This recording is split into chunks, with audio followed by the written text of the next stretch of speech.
She wanted to humiliate me. I gave her the most savage Christmas ever. I still remember the sound of her voice that night. Flat, cold, like a gunshot in a quiet room. We need to talk. Those 4 words, they split our relationship like an axe through ice. We had been together for 2 years. 2 years of birthdays, late-night drives, shared dreams, stupid fights, and even dumber apologies. I thought we were building something real, something long-term. But apparently, Laura had a different timeline. That Tuesday night, she turned off the TV, stood in front of me, arms crossed like a lawyer delivering a verdict, and she said, "If you don't propose to me at my family's Christmas party in 2 weeks, we're done." No conversation, no compromise, a demand, a relationship ultimatum as cold and calculated as her tone. And that wasn't even the worst part.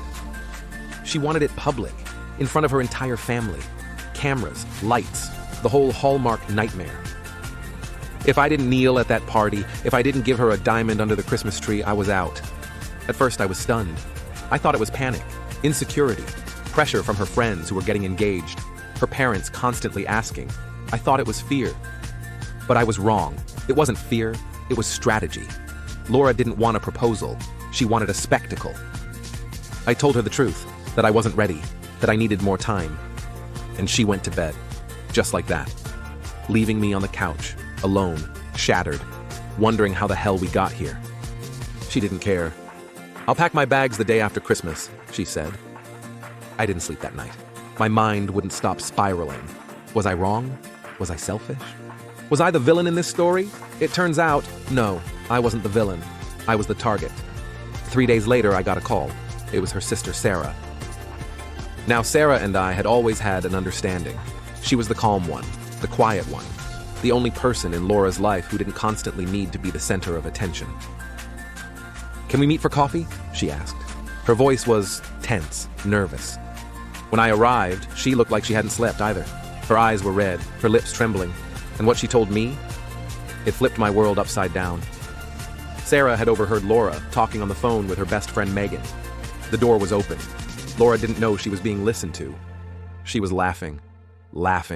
She said the ultimatum was never about marriage. She'd already been seeing someone else, a guy she met at her gym. And her plan? Her plan was to force me to propose publicly, just so she could say no, just so she could reject me, on camera, in front of her entire family. It wasn't about love. It wasn't even about power. She wanted to humiliate me, turn me into a joke, a punchline, a story she could dine out on for years. And Megan, she was in on it. She planned to record it, post it online, maybe even TikTok it. Watch this loser get dumped while proposing. Instant clout. I sat there staring into my coffee as it went cold, and something in me died. Not love, not heartbreak, but naivety. The part of me that believed people couldn't be this cruel. It didn't hurt. I knew what I had to do. I had 2 weeks. 2 weeks to flip the script. She wanted a public proposal? Fine. I'd give her one she'd never forget. For the next 14 days, I became an actor, an Oscar-worthy one. I told Laura I'd change my mind. "I was wrong," I said. "You're right. Life is short. Let's do it." She smiled. Not lovingly, not warmly. It was a victory smile, like a hunter watching prey walk into a trap. I wanted to vomit, but I smiled back. Behind the scenes, I was orchestrating the greatest revenge plot of my life. I signed the lease on a new apartment, quietly packed up my things, transferred all my accounts, even booked a hotel for Christmas night. I moved everything of value to storage.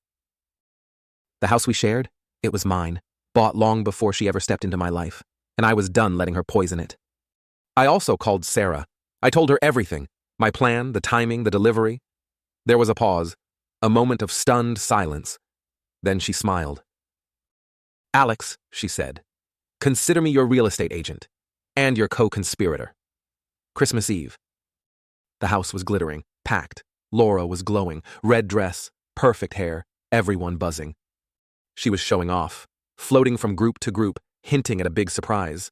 Megan followed her like a shadow, phone clutched tightly, waiting to go live. She tapped her cheek every time she passed me, mocking me, reminding me, "Don't forget to kneel, loser." "I'm PM Showtime." I stood in the center of the room, clinked a glass. The room fell silent. Laura made her way beside me, perfectly positioned in front of the fireplace, a look of smug anticipation on her face. "Thank you all," I said, loud and clear, "for welcoming me tonight. This has been a year of growth, of clarity, and I've made a decision, a big one, about my future, about my happiness." Out of the corner of my eye, I saw Megan press record. I turned to Laura. Her eyes widened. She stepped closer. I reached into my pocket. I pulled out a black velvet box. I knelt, her mouth opened, eyes gleaming. And then I looked past her, right at Sarah. "Sarah," I said, "would you do me the honor of being my realtor? I'm selling my house. I found a new place. I'm moving out." I opened the box. Inside, a house key. The room froze. You could hear a pine needle drop. Then, chaos. Laura's face collapsed. Her smile cracked. Her hands twitched. She stammered, tried to say something, anything. But all that came out was air. Megan's phone kept rolling, catching every frame. Sarah stepped forward, calm as ever. "I'd be honored, Alex," she said. "Let's get you a fresh start." I stood, turned to Laura one last time. "I'm choosing peace, and peace doesn't include you." And I walked out the front door. The fallout was biblical. Her calls flooded my phone. Rage, screaming, then begging, then threats. I blocked her. Her mother called, tried to guilt me. I told her the truth. She went silent. Then came the lawyer's letter. She wanted $50,000 for emotional distress. I laughed. Sarah laughed harder. My lawyer's response? A masterpiece of legal annihilation. Her bluff collapsed, and then the video leaked. That clip, her face shifting from smugness to horror, went viral across our town's social scene. Her lie unraveled in real time. She lost everything. Her credibility, her fling, her moment. She moved back in with her parents, a queen in a crumbling castle. Me, I sold the house. Sarah handled it brilliantly. We got over asking. I moved into my new condo. No social media fakery, no ultimatums, no manipulation. Just quiet, freedom, and healing. Laura's ultimatum was meant to chain me down. Instead, it set me free.